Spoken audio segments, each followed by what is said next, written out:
लो भाई, हो गया कांड। तारक मेहता का उल्टा चश्मा के शो में पोपटलाल फंस गया है भूतनी के साथ बंगलों में। सभी गोकुल धाम वासी भागने लगे थे, लेकिन जब बीच में थापा मिल गया तो जैसा मैंने पहले बताया था, जैसा हमको भी शक था, हमने भी वो प्रिडिक्शन लगाई थी। हमको भी लगा था कि थापा भूतनी के साथ मिला हुआ है, और गोकुल धाम वासियों को भी लगा। जब भूतनी वहां आई थी तब थापा और उसकी पत्नी वहां घर पर नहीं थी, तो उन सबको लगा कि थापा और उसकी पत्नी भूतनी के साथ मिलकर उन सब लोगों को डरा रही है और उन सब लोगों को वहां से भगाना चाहती है। और पोपटलाल बेचारा फंस गया है भूतनी के साथ बंगलों में। पोपटलाल से शादी करना चाहती है वो भूतनी। सभी लोग अब पोपटलाल को बचाने के लिए फिर से बंगलों की तरफ दौड़े हैं।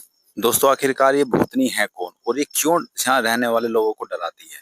क्योंकि ये थापा उसकी पत्नी को नहीं डराती है। थापा ये भी बताता है कि इस भूतनी का पिताजी, जिसके पास पहले बंगलो था, उसके साथ में बंगलो में काम करता था, तो इसलिए वो बंगलों में रहने वाले नौकर को किसी को नहीं डराती है, लेकिन बंगलों में जो लोग आते हैं उसको डराती है। तो इस भूतनी का राज जल्दी खुलने वाला है। कौन इस भूतनी का राज खोलेगा? पोपटलाल खोलेगा, या फिर ये सब लोग पुलिस को बुलाएंगे पोपटलाल को बचाने के लिए और पुलिस इस चीज का राज खोलेगी?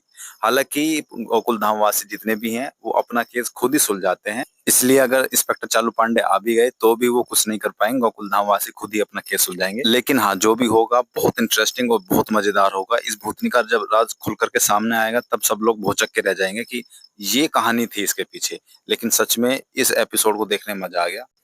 अब बस देखना ये है कि ये भूतनी पोपटलाल या फिर किसी भी गोकुल धाम वासी को कोई नुकसान पहुंचाती है। क्या वो पोपटलाल से शादी कर पाएगी या नहीं कर पाएगी? मेरे अंदाजे से तो ये हो सकता है कि ये जो भूतनी है, ये जो इसका बाप है, वो पहले यहाँ काम करता था और किसी ने उसके बाप को कोई हानि पहुंचाई होगी, उसके बाप की हत्या कर दी होगी। तो इसलिए जो भी इस बंगलों में आता है उसको ये भगाने की कोशिश करती है, उसको डराने की कोशिश करती है, उसको नुकसान पहुंचाने की कोशिश करती है।